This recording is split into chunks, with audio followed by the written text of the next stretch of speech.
of the stellar survey vessel Helix reeked of ozone, superheated metal, and fear. Laria's skin shimmered in volatile pulses of gray and amber as her chromatophores struggled to regulate both heat and panic.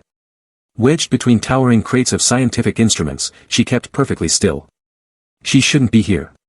Her secondary heart pounded in sync with the vibration of the failing ship, echoing the thought that had haunted her from the moment she bypassed the bioscanners: she shouldn't be here. Another year of simulations, lectures, and sterile research stations, while her parents mapped living, breathing alien worlds, was unthinkable.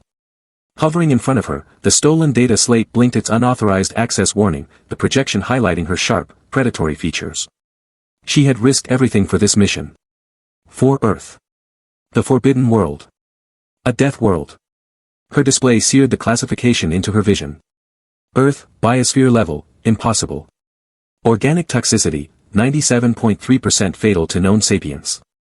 Oxygen, 20% nitrogen, 78%. Quarantine status, ultra-restricted. On Velkus, impossible meant unverified. Theoretical. But as the hull around her shrieked under atmospheric pressure and gravity surged like a living beast, the word felt prophetic.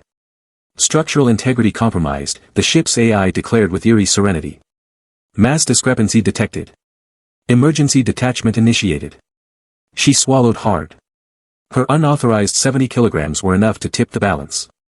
Through the porthole, she saw the midsection, where her parents were stationed, detach and spin away, brilliant against the turbulence. Her father's chromatophores flared like a breaking starburst. Her mother tried to mouth her name, but the words were lost in static. Brilliant. Reckless. She wanted to prove she was more than just a predatory legacy. But all she'd done was kill them. The crash came in a series of betrayals, the horizon twisting, crates ripping from their anchors, impact blooming red behind her eyes. When consciousness returned, it brought agony. A gash painted her left temple crimson. Blood, red like this world's sand. Laria forced herself upright, clawing past panic. The emergency pod's dome shimmered with fractures. Warning displays flashed across her retinal HUD. Her adaptive camouflage flickered, sparked, then failed, leaving her skin cycling through erratic patterns, panic broadcast for all to see. The heat wrapped around her like liquid weight. Earth's gravity dragged harder than Velkus. Radiation levels spiked beyond safety. Her biological enhancements screamed in protest. The emergency beacon gave nothing but static. Earth's magnetic fury had chewed through every system. She keyed it again. Nothing. 43 degrees Celsius. Just after dawn. And rising. She staggered outside. A wasteland of ochre and rust. Alien flora clung stubbornly to life, hiding between rocks under a sky too small and too violent. The sun here burned like a furnace.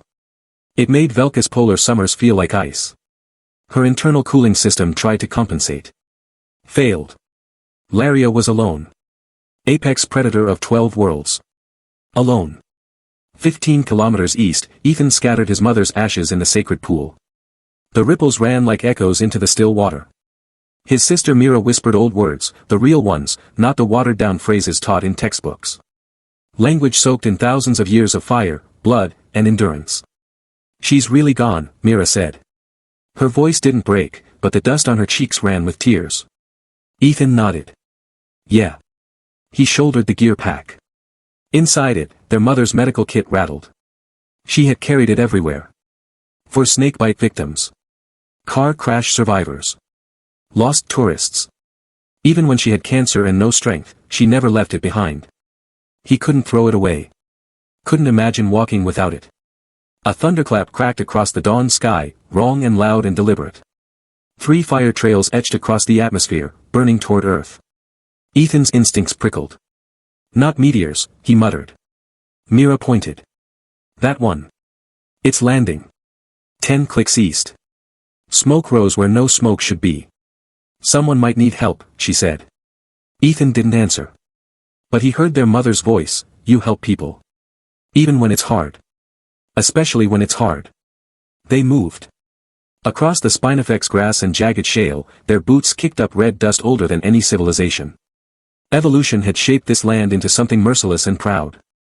The thorns pulled skin and cloth without apology. As they crested the ridge, they saw it, a pod, half buried in red sand. Its walls were like nothing built on Earth, crystal clear but fractured, glowing faintly with internal damage. Mira whispered, meteorite. Ethan shook his head. Too smooth. Too designed. Something inside moved. Not human. Joints bent wrong. Too many vertebrae. A shadow in motion. It pounded against the hatch. He reached for his father's knife. The same blade that hadn't saved him from the snake that took their father's life years ago. Their mother's fast hands and faster mind had saved Ethan that night. The hatch buckled. She stepped out. Tall. Built like a predator. Skin like liquid metal in a malfunctioning state, twitching through a dozen warning patterns. Teeth designed to puncture, tear. Her eyes met his. And for a moment, neither moved. Laria saw the blade on the male's belt. Saw his sister behind him. He didn't lunge. Didn't panic. That confused her more than the alien sun. The girl, Mira, stepped forward, holding out a canteen. Water. Slow movements. Non-threatening posture. She knew.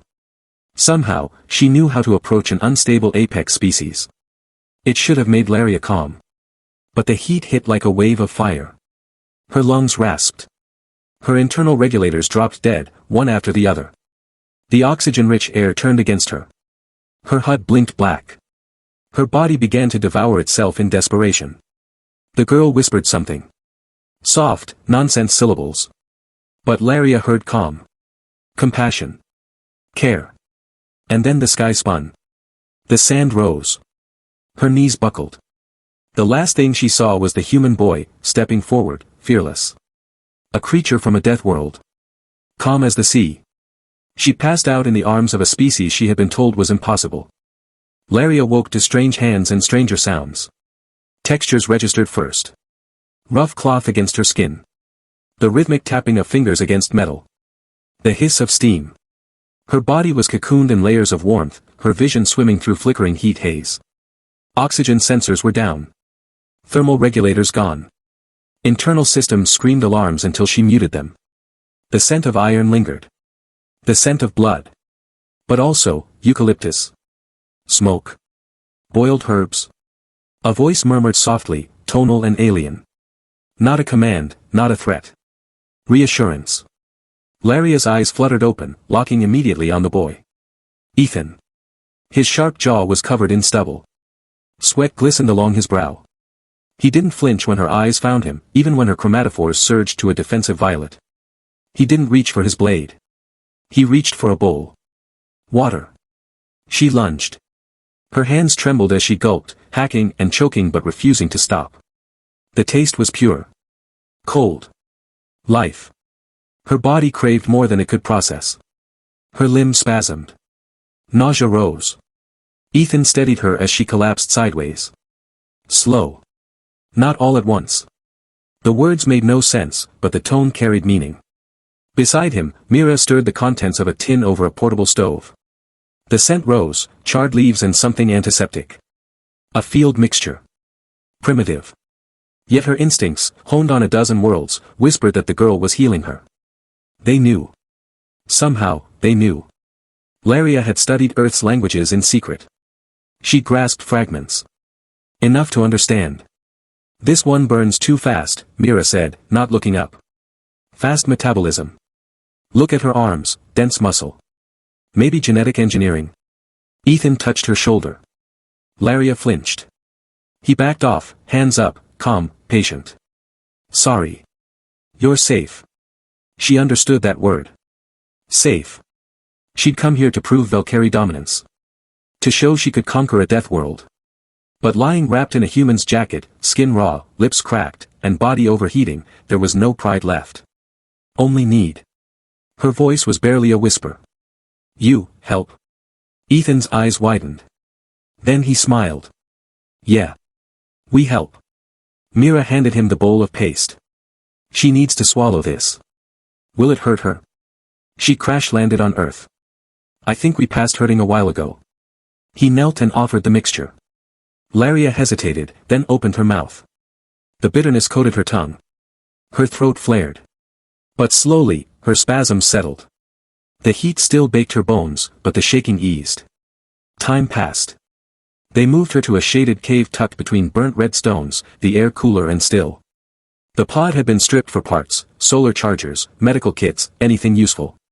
Her internal display flickered weakly, enough to confirm she'd been unconscious for 2 days. Long enough to die. If not for them. On the third morning, she could stand. Her balance returned in waves. Her chromatophores were still unreliable, often spiking into warning reds when she felt only confusion. But she had control. Enough. Your name? Ethan asked, tapping his chest. Ethan. He pointed at Mira. Mira. She touched her own chest. Laria. Mira nodded, then pointed to the sky. Crash. Laria gave a single nod. Ethan sketched the curve of the broken pod. You fell hard. Lucky we found you. Not lucky, Laria said softly. Deadly. Ethan raised an eyebrow. You're not that scary. Earth is, she replied. You are. He chuckled. You're not wrong. By the 5th day, Laria could walk unassisted. Her skin finally stabilized into calm greens and deep blue undertones. Her metabolism adapted slowly, aided by Mira's strange tonics. The 2 humans led her through the desert with sure feet and unshakable confidence. They knew every plant, every shade of rock. Laria realized the truth in that silence, this was not their first rescue. Her arrogance burned more than the heat. She watched as Ethan stopped to collect ants from a nest, crushing them in a pouch of filtered water. The scent they released repelled the local biting flies.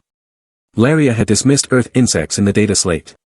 Now her arms bore welts and tiny necrotic burns where insects had feasted on her unarmored skin. How, know this? She asked.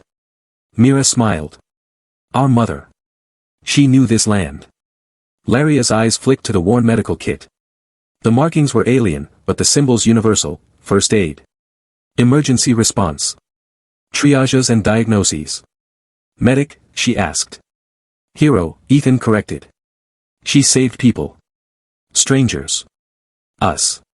Laria sat in the sand, staring at the horizon where her pod burned days before. She had imagined proving to her parents that she was more than legacy. But this land had no room for arrogance. Only survival. They shared more than food and knowledge. They shared their story. The father they lost to a snake. The mother who stitched up wounds in the middle of nowhere. The grandmother who walked them through sacred sites, who whispered old words into their ears so the world wouldn't forget. And in return, Laria told them of Velkus. The binary stars. The cities that grew from bioorganic coral and sang into the void.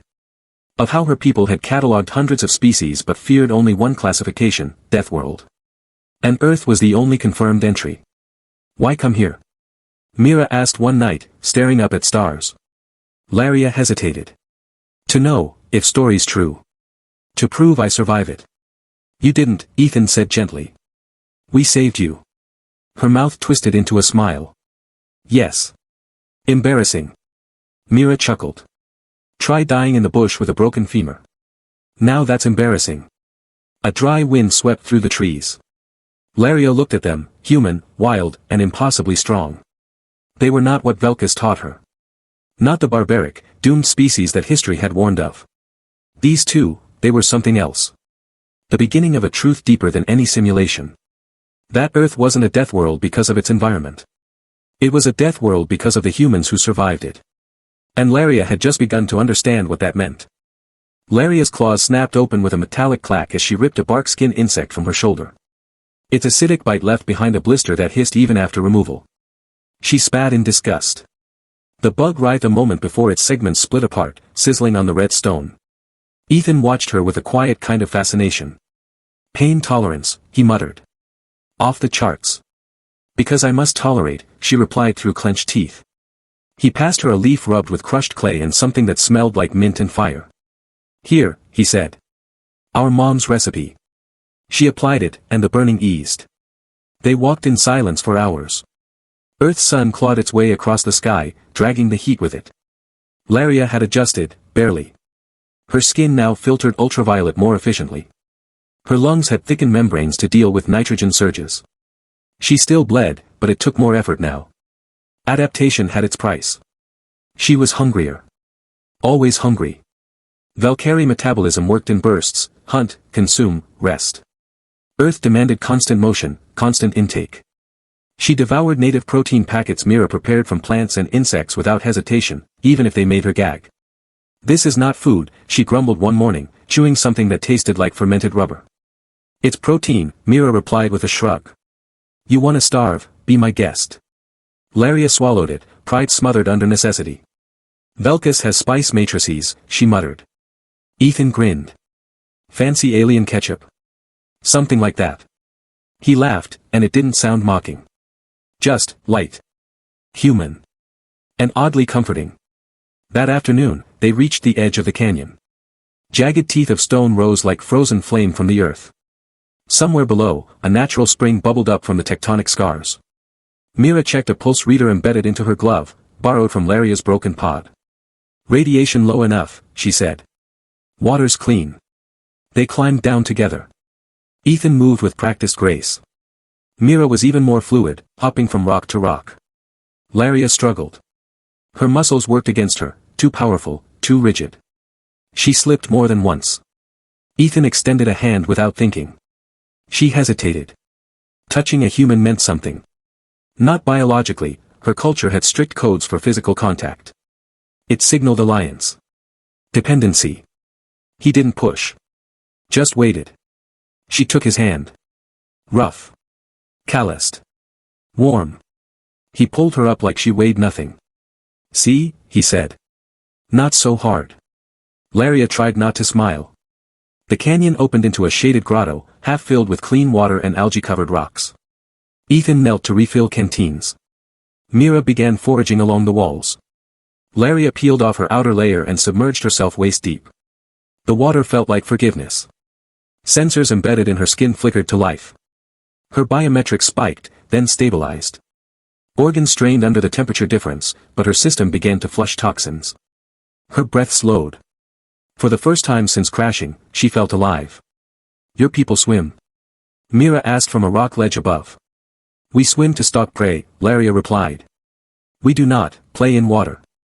"Shame," Mira said. "You'd be good at it." Laria stared into the depths. "On Velkus," she murmured, "this would be holy." "Same here," Mira said.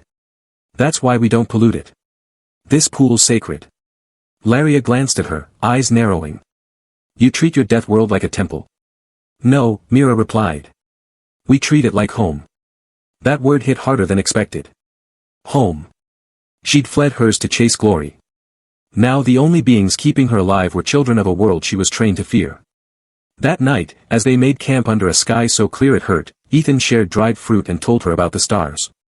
His knowledge was crude, planetary, no orbital mechanics or charting nodes, but it was precise in its own way. He pointed out constellations not in her databanks. "That one's Warlu," he said, finger tracing a crooked pattern. "Old people say he's the serpent that shaped the land." Laria tilted her head. "Myth? Story? Same thing." "Not here," he replied. "Stories are truth. Not all of it. But more than facts." Laria lay back on the sand, staring up. "My people abandoned story. We use data. You crashed into a world you barely understand," Mira said flatly. "Maybe stories have value." Laria had no answer. The wind carried dust. The campfire burned low. In the distance, something howled. Laria tensed, eyes narrowing. "That's not canine." "No," Mira said. "That's a salt dingo. Not supposed to be in this biome." "They're not," Ethan replied. "They're spreading." Laria's eyes sharpened. "Something's wrong with your ecosystem." "You don't say," Mira muttered. For days, they kept moving, deeper into the Simpson Desert. The heat didn't lessen, but their rhythm adjusted. They scavenged and purified, hunted and hid. Laria's systems improved with every cycle. Her skin no longer shimmered randomly, it responded with purpose again. Controlled. Tactical. Her fear receded. Her questions grew. Why was Earth deteriorating faster than records suggested? Why were native predators expanding into zones they once avoided? And why did Mira have a necklace with Valkyrie runes? They sat together on the 5th night after entering the canyons. Laria pointed to it. "That symbol, where did you get it?" Mira looked down. "This? It's from a dig. South Ridge. Gran said it was passed down from her mother's mother's mother. It's Valkyrie." Maybe your people were here before. Laria stared at the stars. No. We were never allowed. A silence settled. And then Mira said something that shattered her expectations. What if you weren't the first? What? Mira leaned forward.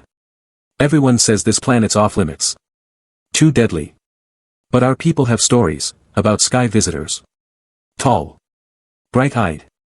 With skin that shimmered. Came from stars. Left things behind. Laria froze. That's forbidden knowledge. Not to us. She stared at the girl, something ancient shifting behind her sharp eyes. What else do you know? Mira smiled faintly. Only what the land tells us. That night, Laria dreamed. Of fire-splitting sky. Of ancestors stepping out of alien ships onto red soil. Of humans reaching up, not with weapons, but with open hands. And of something buried beneath this desert. Watching. Waiting. A week passed before the dust gave up its first secret. Ethan found it buried beneath a shallow dune, smooth obsidian panels half fused to rock, untouched by rust or erosion. Not metal. Not stone. The material thrummed when Laria brushed her fingers across it. It responded to her DNA with a flicker of ancient recognition. It's Valkyrie, she whispered. But, older than anything I've seen. Ethan knelt beside her, brushing away more sand. Runes shimmered into view, identical to the ones carved into Mira's necklace. A perfect match. We were here, she murmured. Before. No record of that in your data? Mira asked. No, Laria said. This predates our recorded history. Ethan ran a hand across the surface. Then someone didn't want you to remember. Laria's chromatophores pulsed in confused ripples. Her people prided themselves on knowledge, precision, historical integrity. Yet here was proof of contact. Of presence. Of deliberate omission. A hatch released with a hiss. Air, cold and filtered, escaped from beneath the structure. The three of them stood motionless. This has power, Laria said. Still. Mira asked. She nodded. For tens of thousands of cycles. They descended into the chamber below, walls smooth and seamless, lit by embedded veins of bioluminescence. The structure had integrated with the desert itself. Organics and alloy. It felt alive. At the center sat a table. Stone and bone merged with alien design. Above it floated a projection, holographic glyphs swirling like galaxies. The language responded to Laria's proximity. The truth downloaded into her retinal feed like fire. Valkyrie explorers had come to Earth millennia ago. Found it inhabited. Left not because it was uninhabitable, but because they feared what humanity would become. She staggered back. No. This can't be true. What? Ethan asked. She struggled to translate. They didn't classify Earth as a death world because of its toxins or predators. They saw you. Your resilience. Your biology. Your adaptability. They were terrified. Mira frowned. So they quarantined the planet out of fear. Laria nodded slowly. And sealed the records. They erased all memory of ever being here. Even from themselves. But someone remembered, Ethan said. Or this place wouldn't exist. Laria touched the control panel again. A second projection bloomed, Earth, wrapped in red warnings. Current data, biosphere instability. Catalysts, non-human interference. Outcome projection, 83% species collapse in 70 cycles. A third projection, something buried deeper. Not human. Not Valkyrie. Ancient. Malevolent. It's not just Earth, Laria whispered. Something else is waking up. Ethan's jaw clenched. We've seen the signs, storms, migrations, dying animals. Mira added, water tables collapsing. Seasons out of rhythm. Gran said the land was angry. Laria faced the siblings. This wasn't just a crash. I was pulled here. By what? Mira asked. She looked down at her own hands. I think, by destiny. They returned to the surface changed. Laria no longer walked behind them, observing. She walked beside them, scanning the land with new urgency. Ethan trusted her instincts as much as his compass. Mira began translating her grandmother's stories through the lens of Valkyrie history, and found disturbing overlap. Storms increased. Fires raged where none had before.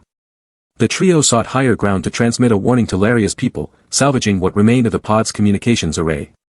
It took days to reactivate even a narrowband signal. When it finally pulsed to life, Laria's retinal HUD confirmed uplink. She began transmitting coordinates, data, truth, and a final request. Do not invade. Do not quarantine. Come to help. Come to learn. Come to understand.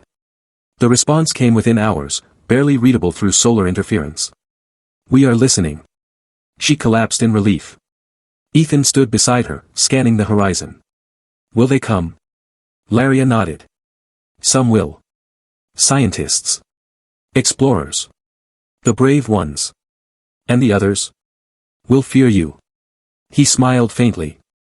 They wouldn't be the first. They camped that night beneath a shattered plateau, wind howling above like a chorus of old gods. Laria couldn't sleep. Neither could Mira. They sat together, watching sparks rise from the fire. I used to think we were alone, Mira said.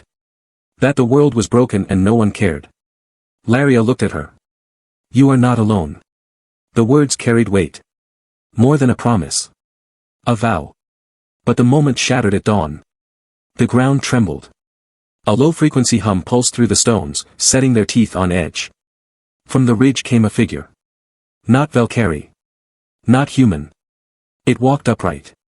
But its arms bent wrong. Its eyes shone without pupils. Skin like tar, reflecting no light. Laria's instincts screamed. Mira gasped. It's like the ones from grand stories. The shadow things. The old ones. The entity paused. It looked at them. And smiled. A mouth that opened too wide. Laria stepped forward, her chromatophore spiking to black-red. Ethan readied his father's knife. The creature bowed. Then vanished in a blink of heat distortion. Was that a threat? Ethan asked. No, Laria said. An introduction. They prepared for war in silence. Not the war of soldiers and bombs, this would be something older. A war of endurance. Of will. Of survival. The shadows came at dusk. Dozens, then hundreds, crawling from sinkholes and fault lines like insects born from the planet's marrow. They had no ships. No technology. But they had purpose. Laria stood at the edge of the cliff with Ethan and Mira behind her. Her chromatophores flared black and gold, Valkyrie war colors, marking her as apex among apex predators. But even she felt small beneath the rising moon.